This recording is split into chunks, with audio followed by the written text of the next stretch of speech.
Yeah, well, here we are, Charles. Did you ever dream this would happen way back there in 1962?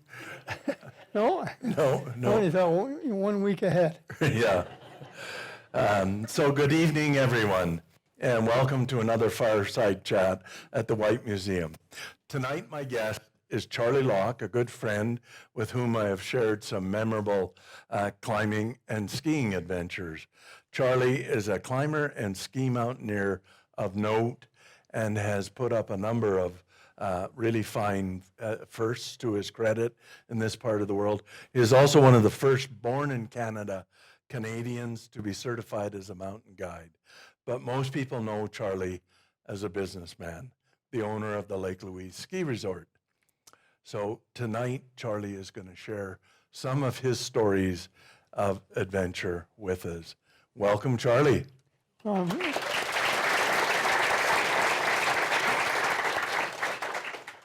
So let's start with your recent trip. You just got back from Europe just yesterday.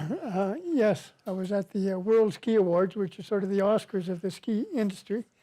And Lake Louise, for the 6th time in 7 years, was awarded the best ski area in Canada.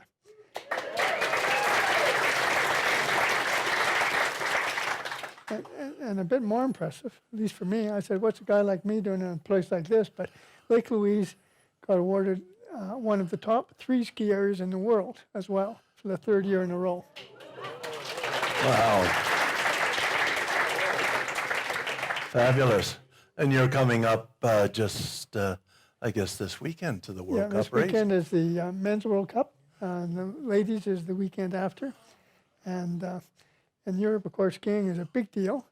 But I was told by Sepp, don't know what his last name is, and I can't pronounce it, who runs Kitzbühel, we've held more World Cups than any other resort in the world, primarily because we haven't been able to cancel them.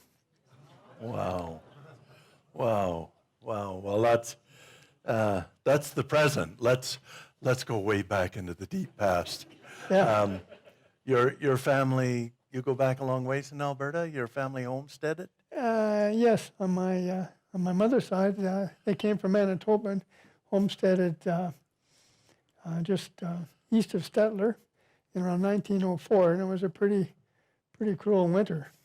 A lot of the neighbors, they just completely ran out of food. It took them, they of course lived in one of these sod shanties, and when they came out from Manitoba on the train, they followed they brought their stuff with a horse and one wagon, and during the winter, in order to feed the neighborhood, they had to kill their horse.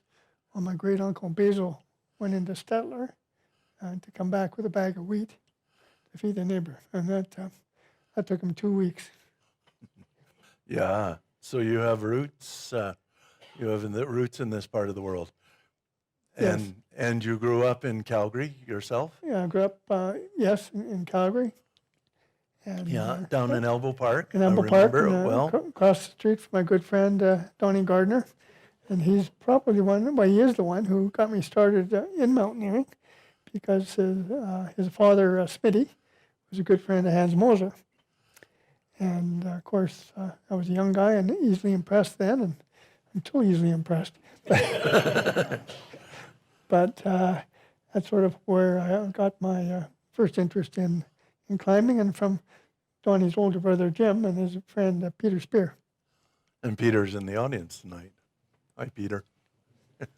So you and Donnie were really adventurous right from the beginning, going down the river on ice floes and rafts. And tell us a little bit about some of your early adventures with Donnie down there on the Elbow River. Well, we of course were adventuresome, and one of my first memories with Donnie is we would start a fire in his backyard and go around the neighborhood and collect lead pipes, melt the lead, pour it into the indentations in the top of bricks.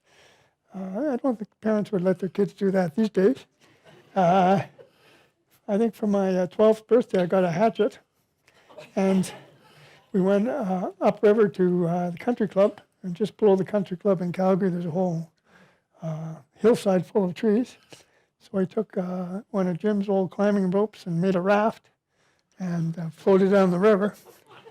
Well, we had no idea where we were going, but it was in the springtime and it was in flood. And in retrospect, I'm sort of lucky to be alive, I think. We got out of the river at the Stampede grounds, and I'm not sure where the elbow hit the Bow River, but I'm told that if we had hit the Bow River, that would have been it for us. But anyway, I jumped off the raft with what was left from the rope and wrapped it around a tree. And when it came too tight, the raft disintegrated. Poor old Donnie was left in the water. But he made it to shore, and we made it home. Yeah. And what did your parents think of all this? They didn't know. No. Parents didn't watch their kids as close as they do now, I think. No. Not in those days, no. And you took up climbing with Donnie on the mud cliffs. Yes, again, below the country club and in that area, and again, using hammers to make holds and things.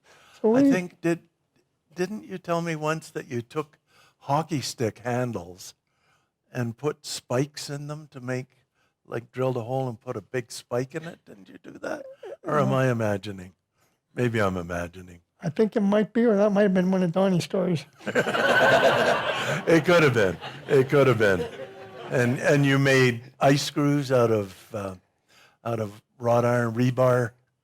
That was And you climbed up the mud cliffs. You cut steps in the mud yes, cliffs. Yes, yep. Yeah. Yeah, we take the iron, you put in concrete and bash it around a pipe to make it curled. And that's what we made our pitons with. Oh, gee. Yeah.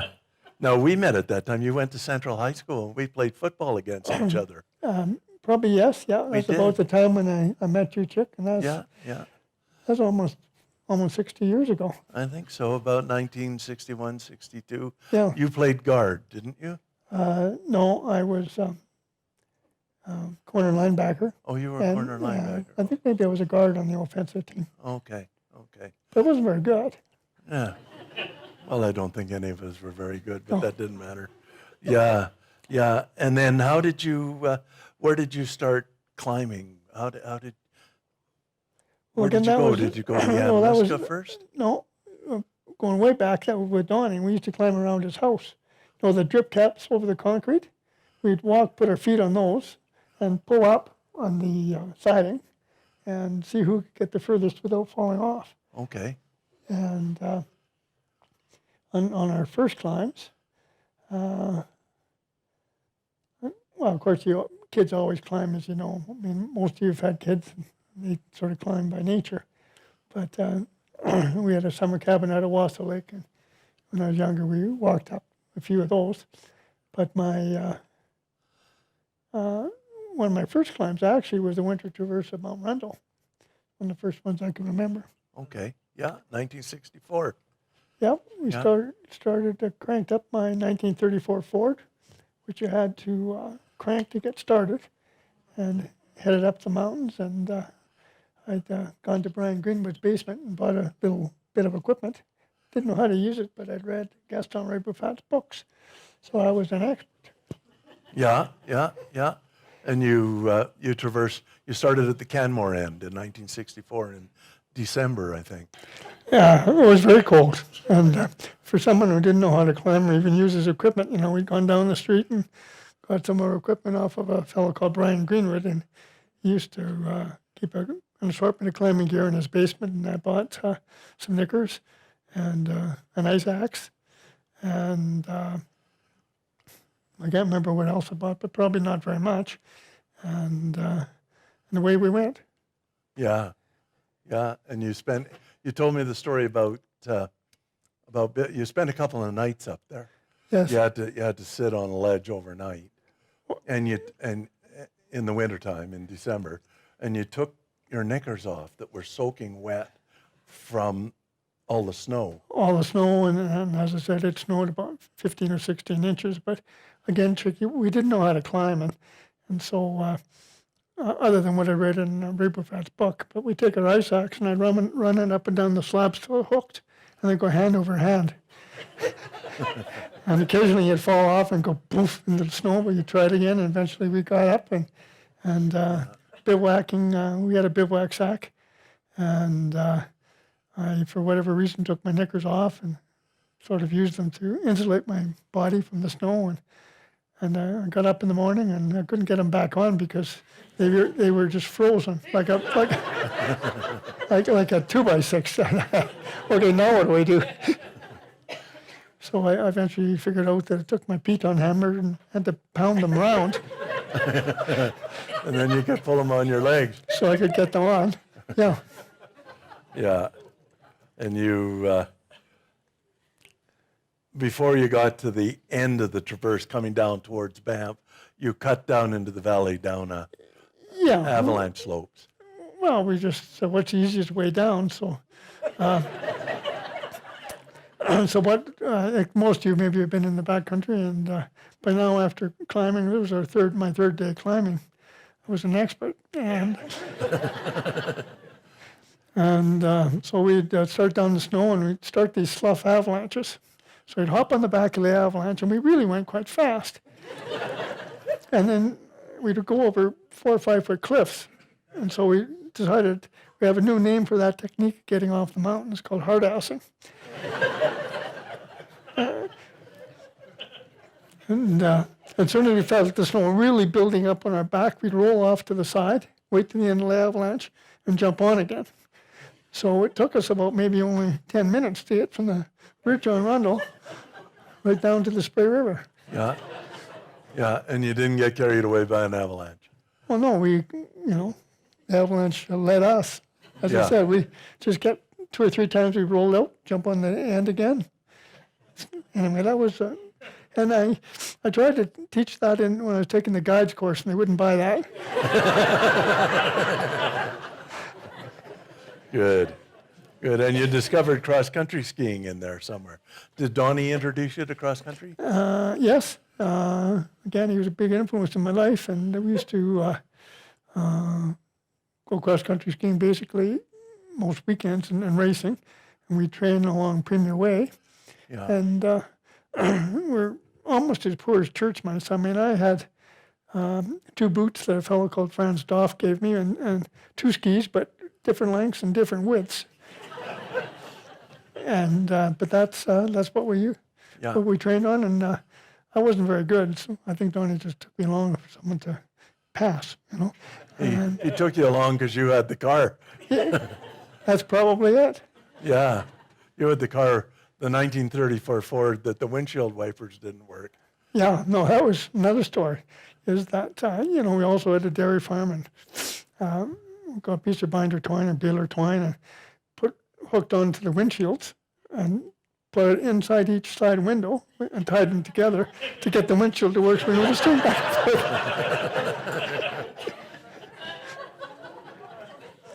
Yeah. Well, you guys got pretty good pretty fast. In 1964, you were 18. Yes. And then the next year, 65, when you were 19, you did what I still consider one of the greatest mountaineering achievements ever in the Rockies, when you and Donnie traversed all the peaks of the Maureen Lake, the 10 peaks, and then over Wenchemna and Hungabi, and over to Lefroy, and then around all the peaks at the head of Lake Louise. So 23 peaks in 6.5 days. It's never been repeated. It's one of the greatest mountaineering feats. You were 19 years old. Yeah, I think when I look at that today, I think I was knocking futs.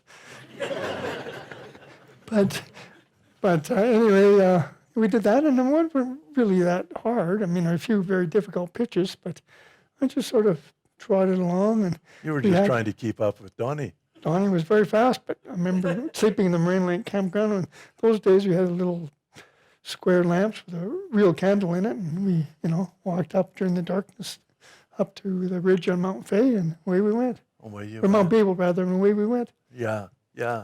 It's just an amazing achievement. Nobody's ever repeated it. 50 years later, nobody has ever repeated it. Great achievement. Yeah. Yeah, no, I look at that as one of the 3 great climbing achievements in my life for sure.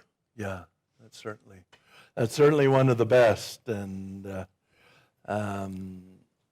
that was just sort of the start of it. You were 19 years old, and the next summer we climbed together a little bit, summer of '66. You were working for Parks? Yes, Yeah. yes. What were you doing? Were you on trail crew?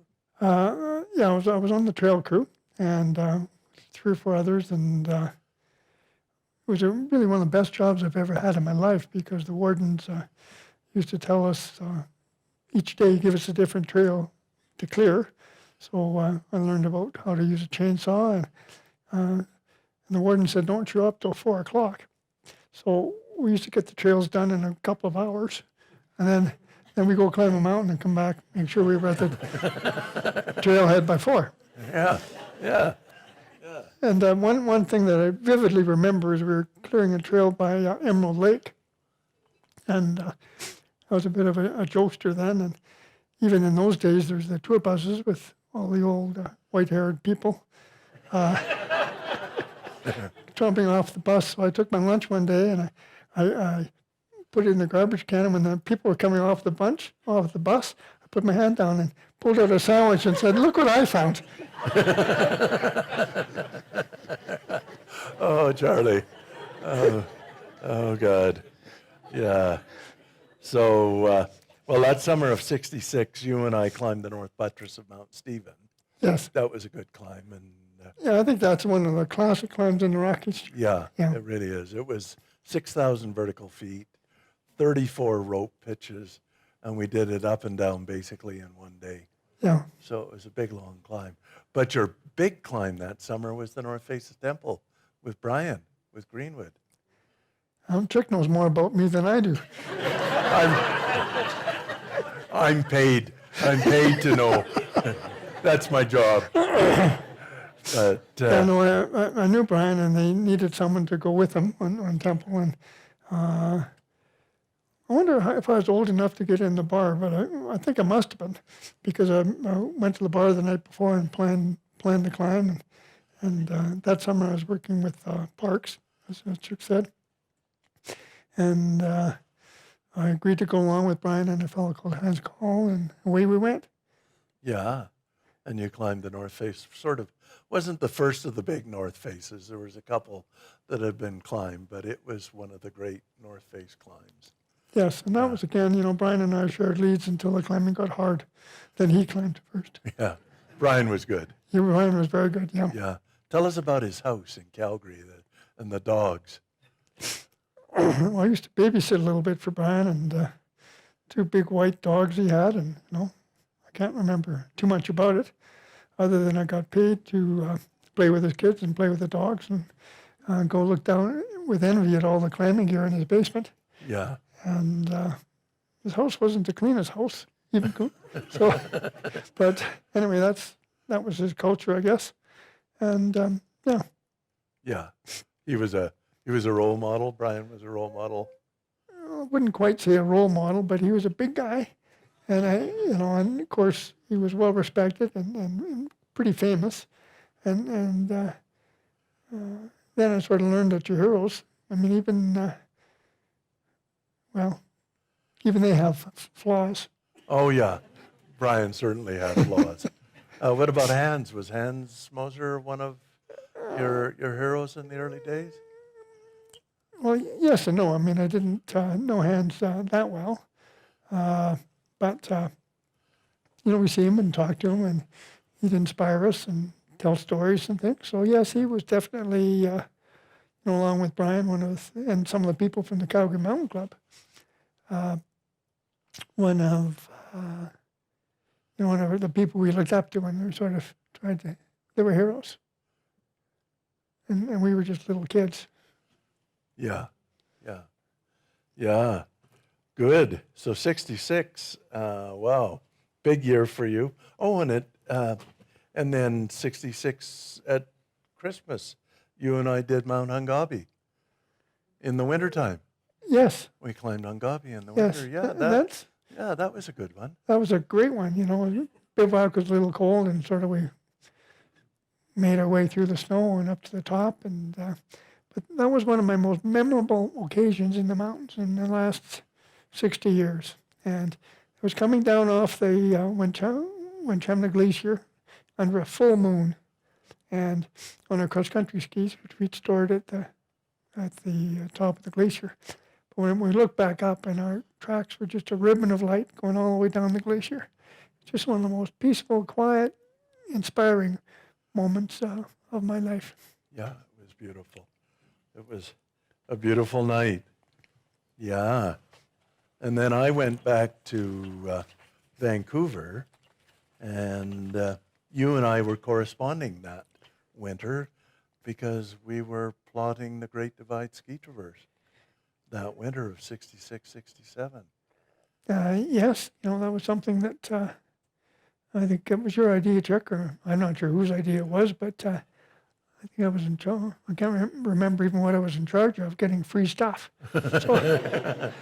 Well, you guys had actually, you and Donnie and I think John Rockney were thinking of doing it the year before, actually, weren't you? Well, we talked about it, and again, inspired by Hans Moser, who tried it a number of years earlier and had some challenges, but we were kids, and kids, as you know, if you've ever tried to follow them these days up a path, it can sure go fast. Yeah.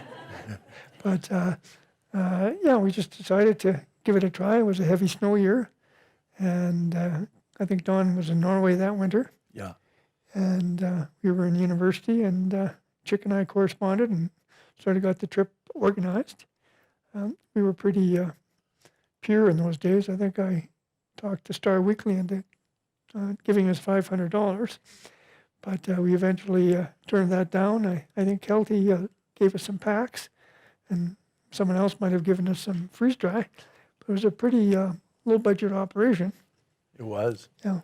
It was. It was very low budget, and it went just flawlessly. Did you ever think we might not make it? Did a failure ever occur to you? No, I never thought about failure. There's always, even now, the answer is always yes. I don't think of ever not being able to do something. And, I always like to look at alternatives, even when climbing, and it's taught me an awful lot in business. If something's not going to work, don't waste a lot of time on it. Just, as you say, get up to a pitch on a climb or whatever, go right or go left, or try to get around and surmount some of your difficulties. But with that trip, again, it was pretty remote. We skied our caches in 3 different spots, and we made it work. And then Chick can probably tell you more stories than I can, but I remember once we were caught at just above Fortress Lake and below Mount Columbia for 3 or 4 days, and we only took enough food for 21 days, so we could only eat when we were moving. And I remember we'd throw the tea bags outside the tent, but not very far. And one day, because we didn't have much food, I had half a peanut for lunch, and the other half for supper. And you were full. Well, we went hunting with our ice axes actually the day after that, and I got a squirrel that had run up a tree, and I climbed up the tree after with my ice axe, and I looked into his big brown eyes, and I couldn't do it to him. Oh, gee. Yeah, so we were out there, it was one of the last of the old style expeditions where when you're out there, you're out there. You don't have, nowadays with communications, you're never out of touch. You can always call somebody. But in those days, at that time we were older. We were 20 years old. And we just registered out and we're gone. It was, Did you tell your mom and dad where you were going? I think I did. I think I said I'm going skiing for a few weeks. See, they sort of knew I was getting ready for some trip, but in those days they didn't understand what backcountry skiing was, and it's not like the controlling parents of today, and like I was, you know just about every movie your kids, but they didn't understand what we were up to. No, no. I'm sure my parents didn't. Donnie's father, Smitty, and his mother, Laura, would have understood Yes, because they were very close to Hans Moser and had actually helped him organize his ski attempt on the Great Divide half a dozen years earlier. So they knew what was going on, but I don't think our parents, I don't know. I don't even remember, God, when we got back, I don't even remember phoning my mom and dad and telling them that we were back. I don't know. Oh, well, I wasn't a very good kid. But, well, in those days you could write letters. I mean, next day delivery. yeah. I mean, I yeah. used to ask my wife out on Wednesday by writing her a letter on for Friday night. Did you get it? Show up at the appointed place at the appointed time. Yeah, yeah. And we used wooden cross-country skis and waxes. Yes. Yeah, yeah. That was quite innovative. I at think the so time. because I know we took along some skins, but I don't think we used them at all. No, we didn't. We just used waxes. Yeah, quite amazing. That was Donnie. 'Cause Yes. he knew how to wax. Yeah. Yeah. And then, so that was 67, and that summer you took the guides course. Yes. Well, I didn't have a job, and Donnie or somebody mentioned there was a guide's course. And of course, I'd now had 2 years climbing experience. I can be a guide, so I didn't have any money, but I took the course anyway because like nowadays it's quite expensive and quite a long course. But because of my short-term, quite a bit of experience in those days, at least I'd done a lot of stuff that some of the senior climbers in Rockies hadn't done. And so I think there was 10 of us who took the course and 7 passed. Yeah, one of them is in the room tonight. One of them, John Gow, was on that guides exam. And that was an interesting guides exam because it was almost all born in Canada. John Gow, Bernie Royal, yourself, Don Vacheroth, Bernie Sheezer. You were all born in Canada, Canadians. Yeah, I think it was Bob Gieber was the only other one. Bob Gieber, Otmar Setzer. Yes. Yeah, there was, but up until that point, mountain guides in Canada, right back to the Swiss guides of the turn of the century, had all been from Europe. And you guys were the first certified guides who Yes. were born in Canada. Yeah. It was a real, people don't realize that it all changed in the 60s, where climbers like Don and Charlie became the best climbers in the country and became the guides. It was a real pivotal time. And Charlie was right on the, you didn't realize it at the time. Well, no. No, No, it's you just never do. Well, I mean, Donnie and I climbed for a reason. At least I climbed for a reason. Is that there's something about me that attracted girls,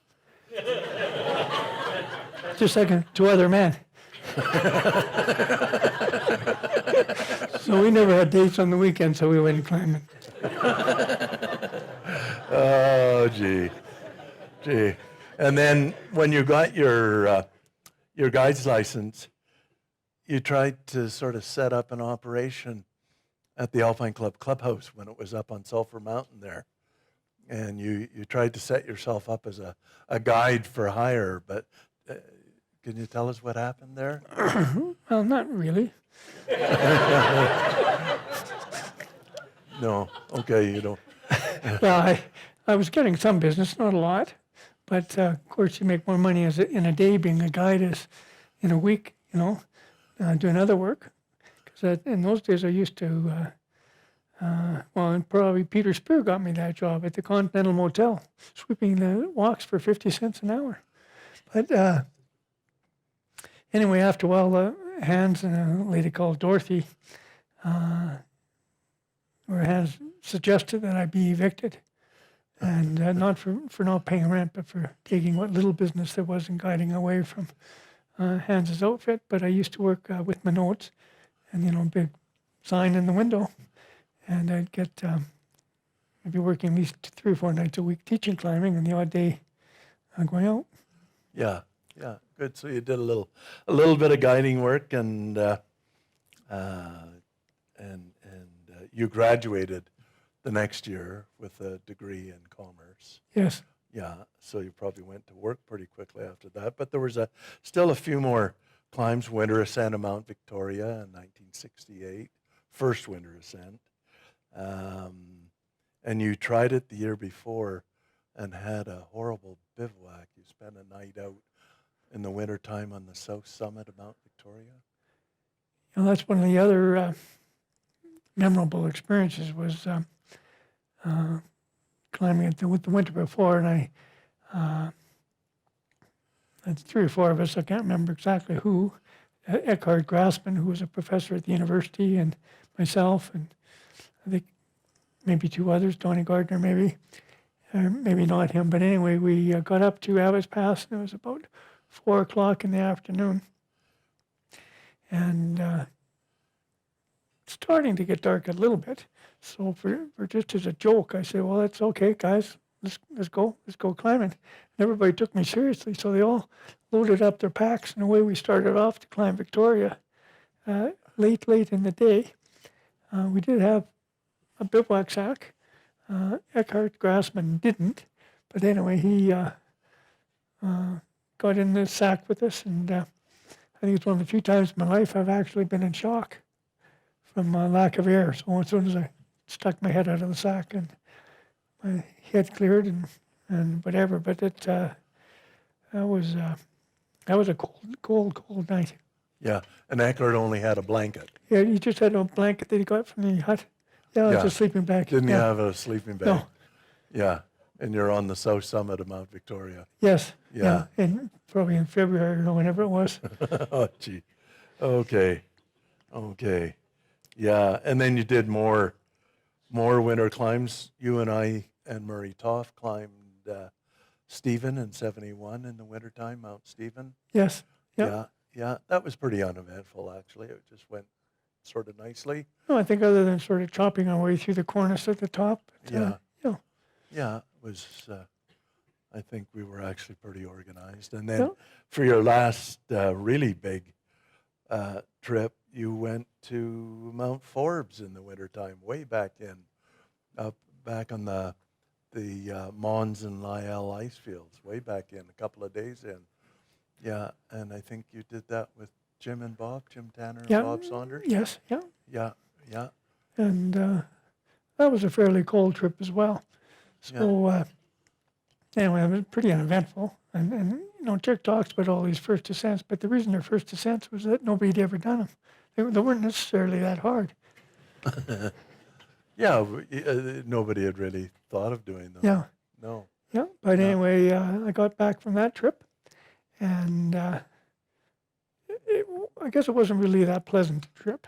So I got back to Banff and went down into the basement of the Homestead Inn, which is just over here, and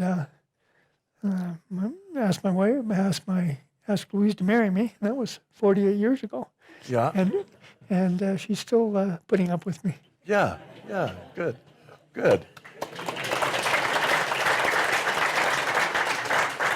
Yeah, so 1972, that was one of your last big mountaineering achievements, and then you got married, and you had a job. Had a job. I was guiding on weekends, and but after 74, 75, we bought our first farm, and you have to make hay while the sun shines, so that's what we did. And I gave up the serious climbing because I'd be sitting up on these faces, and I look down at the scree and say, God, I wish I was down there. So it just lost its appeal for me a little bit, because we'd had a lot of friends even in those days who'd been killed in the mountains. Yeah, and so of course you went on to a terrific and very interesting career as a businessman. You started off working for Merrill Lynch. I started off working for a company called Royal Securities, which was taken over by Merrill Lynch. Yeah. And then were you a stockbroker? With a stockbroker, and then I went to work with a person I knew from Central High School, Rob Peters, and I was the and company of Peters and Company. And we sort of did an analysis and then went out and sold all the stocks we believed in and talked to the institutions. But when I was at Peters is when I first bought an interest in Lake Louise. Yeah, there was a share offering, was there? Well, no. A fellow came in the door, Sir Rodney Touche, looking for some money. And so I was a skier, so we said, sure, we'll find you some money. So in 1974, I don't think I was very old in 74. But 28, I first became a shareholder in Lake Louise. Yeah. And then it's still a sort of a semi-private company, or semi-public rather. In 1980, I bought out the rest of the partners after my one of my partners, Huey Olser, was going to buy it, and he chickened out. So I said, well, I'll buy it. So I phoned up the bank and said, lend me a gazillion million. And they said, sure, just come in and sign a note sometime, which I did. And all of a sudden, I'm in the ski business. Yeah. So that was 1980, 81 you bought? 80, 81, yeah. You bought Louise, and Yeah.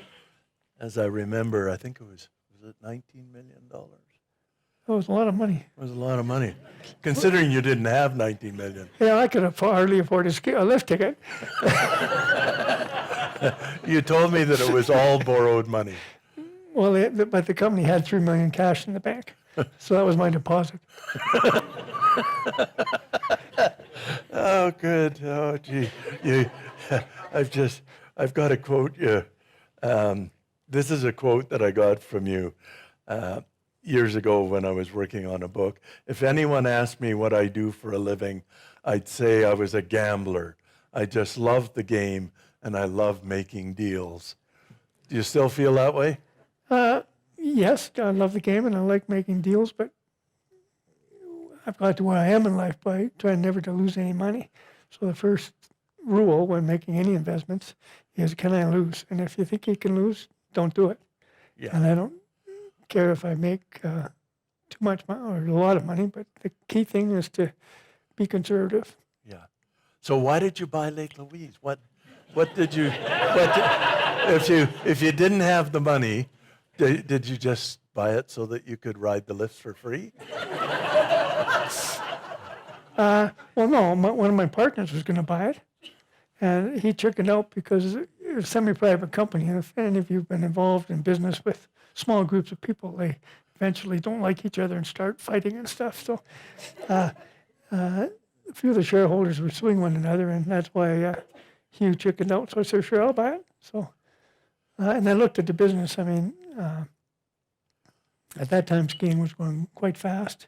And I was a security analyst. I mean, if you can see my glasses, in those days, they were way thick. And I'm not being a very exciting person. I read balance sheets for a hobby. Yeah. And I figured, well, it's an all-cash business, so you're not going to have any bad debts. Nobody can build a better mousetrap. I mean, you're in the national park, and nobody can build a better mousetrap beside you. And it was growing quite fast, so I thought, this looks a lot better than some of the investments I was making, with other people's money. So I thought, well, I'll use my own, or the bank's rather. Yeah. And it worked. It seemed to work. It was, a lot of difficult years, but it's worked. Yeah. And you grew the company. What's your company's name? Well, I had a friend, Quincy Smith, and his name of his company was the Alberta Beer and Potato Company. And I said, I have to come up with a better name than that. So seeing as Locke is my last name, the name of my investment company is the Locke Stock and Barrel Company. So I say Locke is my name, stock is my game, which is cattle, I was in the farming business then, and investments, and barrel, which is my shape. Oh, gee. Okay. So you bought Louise, and you built it up into a big business. You ended up with 8 ski resorts, Fernie, Kimberley, Yes. many others, resorts in Quebec. Yeah. Why were you What happened there is acquiring? that in those days, I had two banks, Bank of Montreal and First Boston. And my bank went broke. That's what banks in the U.S. do. So when the loan was up, they said, pay me back. Well, shit, I didn't have $20 million is what I owed the bank then. So the Bank of Montreal said, we'll find another partner for you. And they didn't. So I had to bring in a 50% partner. And I was partnered with him for 2 or 3 years. But we had a good unanimous shareholders agreement that if we ever got divorced, I got Lake Louise and he got the rest. So we didn't get along because he had a different culture than me. He was rich and I wasn't. and he had 800 million and I didn't. So I I sold out my 50% to him, but again, I had my option to buy Lake Louise back, which I did after a couple of years. You got it back. Yeah. Yeah, and it's going great. You've had it now. When did you get it back? Well, I was out for 3 years, from 2005 to 2008. Yeah. So 2008, I sort of retired, and young, I was only about 65.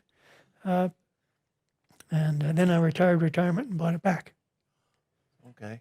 And you love running it now? Yeah. Oh, it's fun. I tell people I can't retire because I've never had a job. Which is basically true.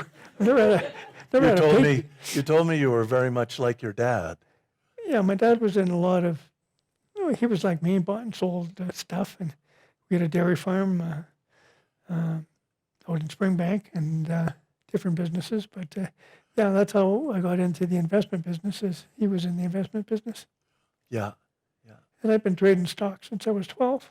Yeah. I used to buy a company called Zulapa at 12 cents and sell whenever it got up to 18. I did that on a regular basis 3 times a year. Oh, gee. And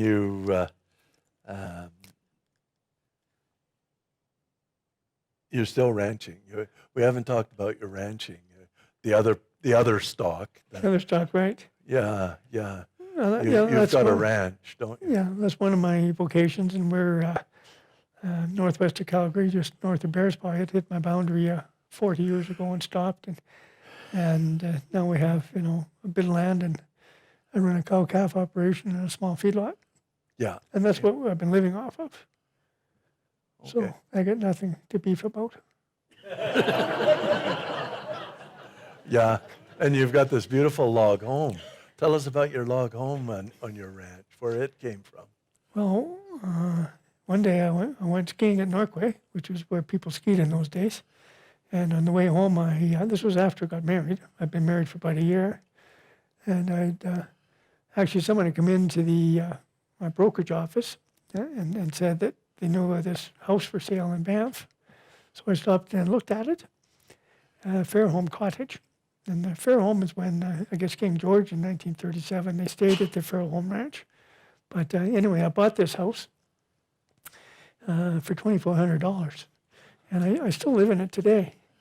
But when I got back from skiing, I told my wife I bought her a new house. No, it was close to her birthday.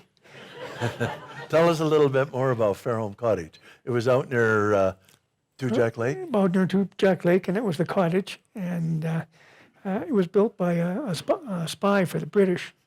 And it was one of the few freehold properties in Banff National Park. But anyway, Captain French, after the war, he built the main house, which, as I mentioned, that's where King George stayed when he was here in 1937, and then the cottage beside it. And so.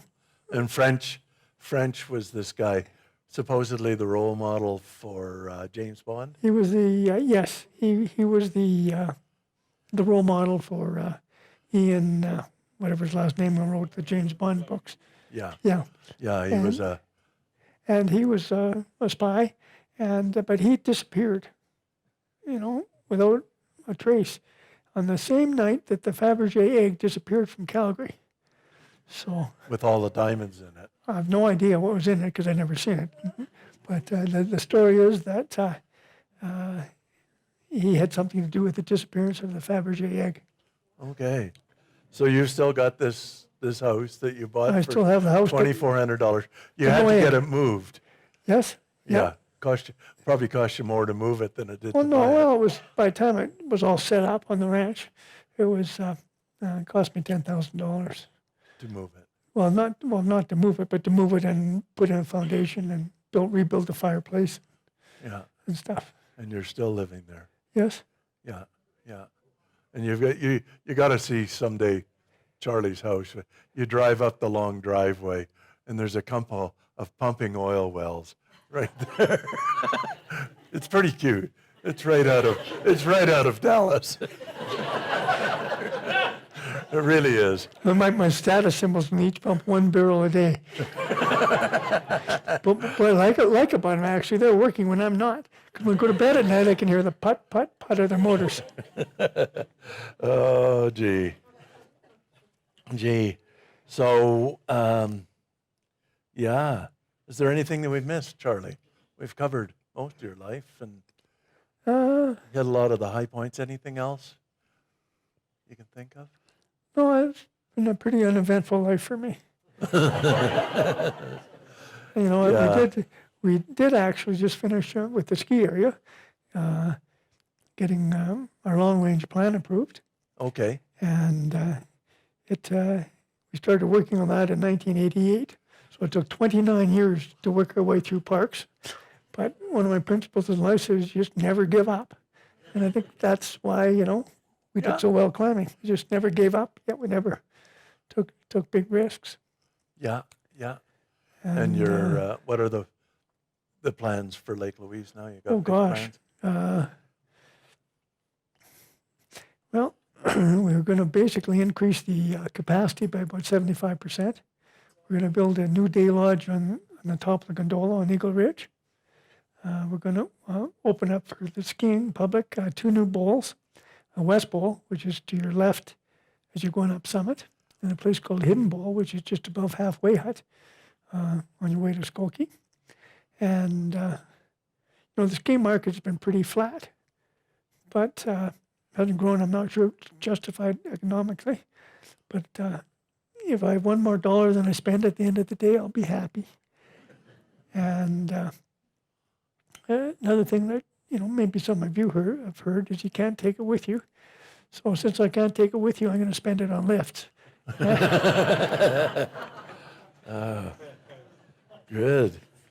Good. Yeah. Gosh, I've gone through all my questions now. Do we have any questions from the audience? Any stories you want to hear? Anything you want to? I understand your kids are involved now in the business. Is that correct? Yes, Super. Tell us about it. What are they up to? they're planning a coup.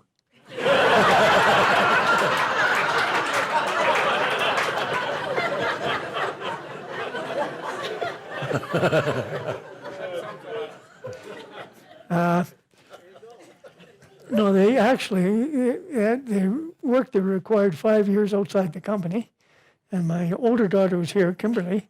She was a Crown prosecutor, and my younger daughter, Robin, who's not here tonight, she was running the communication department for the Canadian Food Inspection Agency.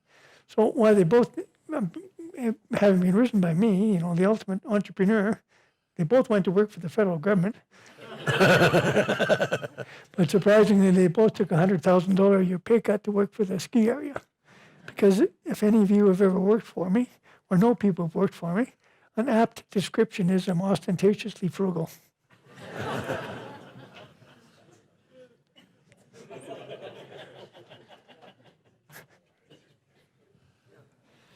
And I think, what you didn't mention is building the lodge at the Tent Peaks. I mean, if I look at,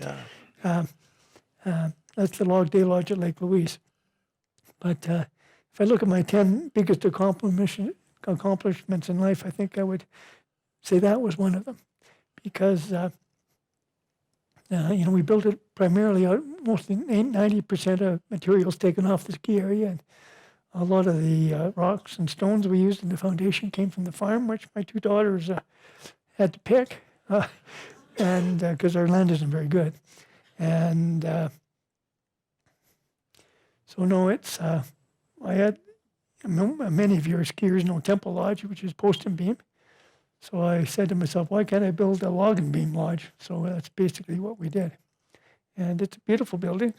It wasn't really what the architect designed, and I hope Ross isn't here, but he had a vision of it looking like a lot of these Austrian buildings, with a peaked roof.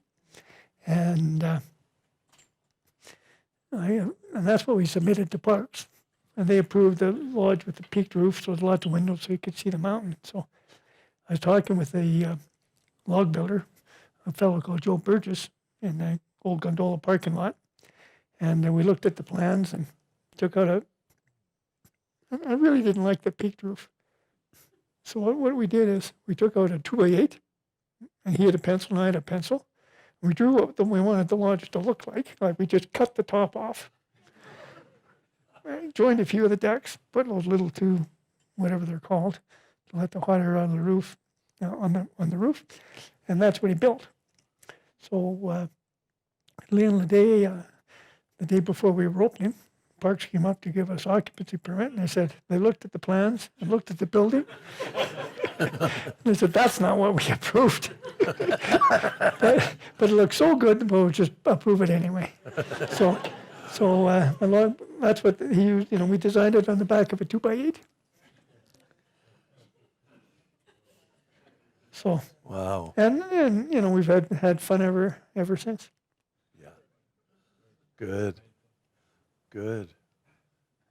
No more questions? How many days do you ski every year, Charlie? I would say how many hours. But no, Close enough. I go out maybe 3 days a week, 4 days other weeks. I spend usually Friday, Saturday, Sunday, Monday at the ski area, Tuesday on the ranch, and then Wednesday, Thursday in Calgary signing checks. Because I'm a control freak. There's a question back there, yeah. How many World Cups have you had at Louise? I think close to 150. We've been holding them since 1981, except for a couple of years. 1 year we went to Panorama, and another year they went to Sunshine. So we hold 5 a year. So if you go 1980 to, that's almost 40 years. Yeah. Wow. And 5 a year times 40 is 200. Where we lost the others, I guess we've really lost count, but I know it's at least 150. Yeah. There's another question there. I was wondering, when did Skokie become part of the Lake Louise? 1931. Because the real question is, when did the ski area become part of Skokie? Yes. Thank you. Skokie was built in 1930 and 31. And not by Sir Norman Watson. He came in a year after it was built. It was built by the Banff ski runners. And Sir Norman came in to help them out financially. And Lake Louise used to be two ski areas. It used to be Temple and Whitehorn. And when I was in school, people would say, where are you going skiing this weekend? And we'd either say Temple or Whitehorn or Norquay. So first lift was built in Lake Louise in about 1954. And the gondola or the front side Olympic lift was built in 1957. And actually, there's another story. When I was 12, just to show how adventuresome we are, I was at Whitehorn Lodge. And then Donnie and I decided to go ski touring. This was when there's only the sedan lift or the old gondola. And it was a pretty busy day. You could do 7 runs a day if you didn't stop for lunch. Anyway, we put on skins and skied up over Eagle Shoulder and down through the woods to the other ski area, to Temple. And just the putt, putt, putt of the diesel motor guided us through the woods. And we eventually made it. And I skied at Temple before when I was 7 or 8. I went up in April, and not many people skied then in the very early 50s. They had their lift. And Peter knows all these stories better than I do, but my dad had bought a pair of skis at the Pay and Save drugstore in Calgary for $7.50. And so now we got a pair of skis, and I'm going skiing, right? So he'd heard people wax their skis. So Mom got out the Johnson's floor wax, waxed the bottom of the skis, and I didn't know enough to buy boots. So I took a pair of rubbers and screwed them onto the skis. And so that was my first skis. Like we used to have and they still do sort of have what they call the 5 mile run from the top of Larch all the way down to the Post Hotel. And that was one of the last times I cried because most of you probably do some cross-country skiing, and if you don't get the wax quite right, the ball up. So I was 7.5 and walking down the ski out with 4 inches of snow on the bottom of my skis, crying my eyes out. But it didn't, I kept skiing.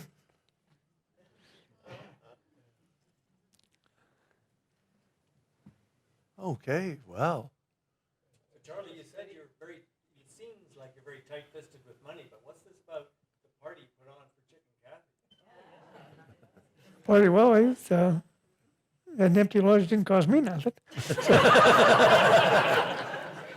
But no, I mean, Jay, as I said, been a good friend and supported me over the years. And if Chic didn't write his books, nobody would know I was ever a climber. well, Charlie, you and Louise were terrific. That was when Kathy and I got married in 2016, and Charlie and Louise put on a fabulous party at the Lodge of the 10 Peaks, and it really was a party to remember. Thank you. Thank you, Charlie. Okay, That well, was great. thank you all for laughing at my jokes.